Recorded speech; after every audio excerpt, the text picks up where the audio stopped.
car. What's the retail on one of those? More than you can afford, pal. Smoke.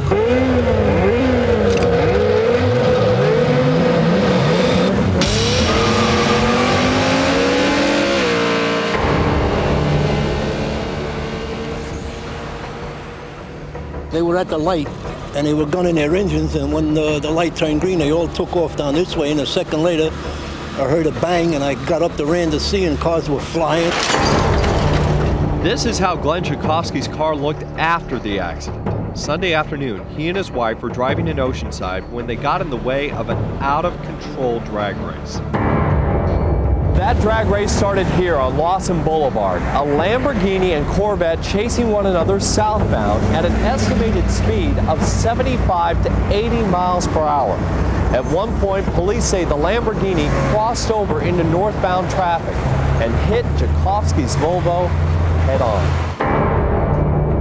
There was just a horrific explosion. It seemed to take forever as I saw this Volvo spinning in the air, upside down. I saw a Lamborghini. It too was airborne. And underneath the Volvo in the distance, I could see a Corvette. We were so close to this accident that there were things falling from the sky, little bits and pieces of the automobiles, including some liquid. And for just a moment, it seemed as though it was raining out. The phone rang.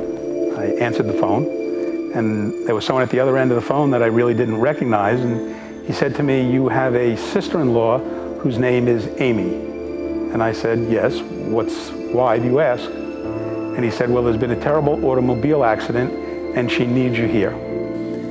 A man came running up from my left and he pointed at the Volvo. He said, "I'll get at that one, you get at that one across the street." And I ran across the street to what was left of a Lamborghini. There was a man with his legs pinched under the steering wheel. His upper body was hanging out of the car. I remember how he moaned. This guy moaned at least this loud. Oh!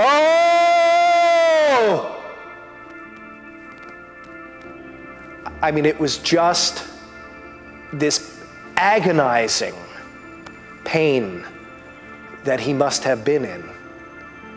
And then his whole body just shook and he went limp.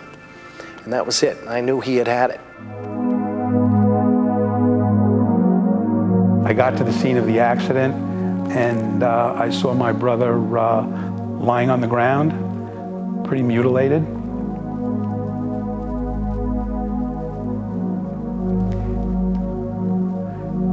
And I saw someone administering CPR to him. And I looked at my sister-in-law and I said, "What happened?" And she just was yelling at me, "Is he dead? Is he dead?" I went over to the other car that was part of the accident. It was a Corvette. And I said out loud to no one in particular, "Where's the driver?" And this man said to me, "It was me." I said, "What happened?" And he got very quiet and he looked down at the ground and he said, "We were racing." When we got to the hospital, a doctor came in and said to me that they had my brother on a respirator and they had him on all other life support types of equipment. And it occurred to me when he said on a respirator, I asked him, "Do you mean to tell me that if you took him off the respirator that he would be dead?"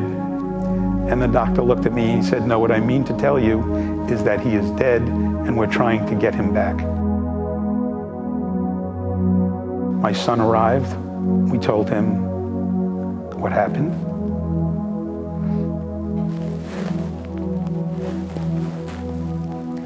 He and his uncle were very, very close. And about 15 minutes later, the doctor came back in and told us that we had lost Glen. Just the barely recognizable mangled remains of this 2001 Lamborghini. Police say the driver of this car, Michael Vasapoli, was drag racing against this 1994 Corvette, license plate LUV2XLR8, owned by 27-year-old Kevin Hart. Michael Vasapoli was operating a Lamborghini. He was killed, and the operator of the Volvo, Glen Jacofsky, was also killed. Both Jacofsky's and Vasapoli's wives were with them in the cars. They were rushed to local hospitals. The head-on was with this Volvo, going somewhere else and in the wrong place at the wrong time. My niece and nephew had gone to sleepaway camp the day before the accident. The next day, my wife, Amy, and I drove up to the children's camp. The director had them brought into a room, and when they saw us, they were like visibly disoriented, like, why are you here? And then the older of the two became like white as a ghost and started to yell, what's wrong?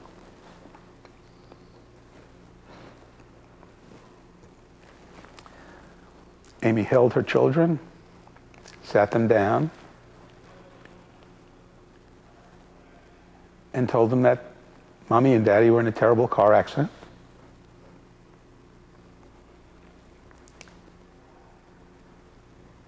And that, you know, Mommy's okay, here I am, you can see me here.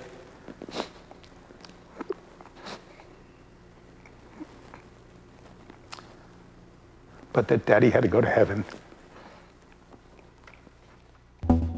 Maybe there was a speed contest, maybe there wasn't. In his opening statements, defense attorney Edward Jenks calls his client, Kevin Hart, the scapegoat and tries to pin the blame on the dead guy, the driver of the Lamborghini. Anything more than a reckless endangerment or a speed contest, based on what I know about the facts of this case at the time, would seem excessive. But in his opening statements, Assistant District Attorney Frank Schroeder told jurors Kevin Hart was drag racing his souped-up, modified 1990 Corvette, cutting in and out of traffic, driving on the wrong side of the road. This is a smart jury. They listen very carefully.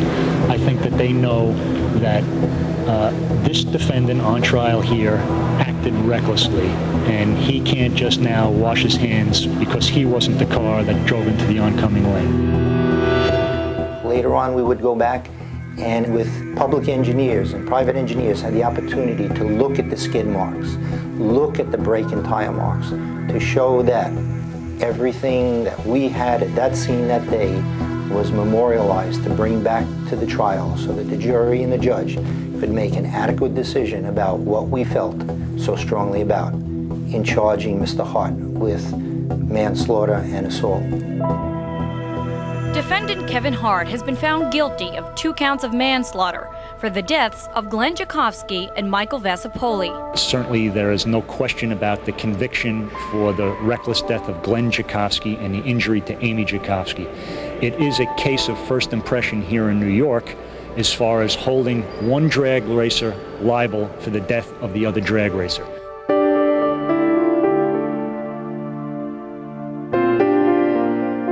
This is not some kind of a asterisk kind of homicide.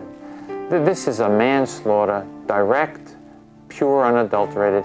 He's responsible for killing 2 people. 5 to 15 is very appropriate as far as sentencing goes. Family and friends of the defendant felt that a jail sentence was unfair. The defense spent a lot of time putting the blame on Michael Vasapoli and indicating that he should be the one on trial. But I assure you that he did not get away with anything. At the young age of 30, he is dead. His family is without him. His wife is now a widow. She gave very dramatic testimony at trial. She testified how this race started, how she and her husband were driving in this car when the Corvette pulled up and started egging them on into a race, started revving his engine. Karen Morrow all of a sudden realized what was going on, and she turned and looked at her husband and said, "Don't do it." but it was too much of a temptation, and off they went down the road, and a minute later, she was a widow, and she's now living with that aftermath and always will. It's just a tragedy all around. 3 families have been devastated. A young man in jail right now. It didn't have to happen.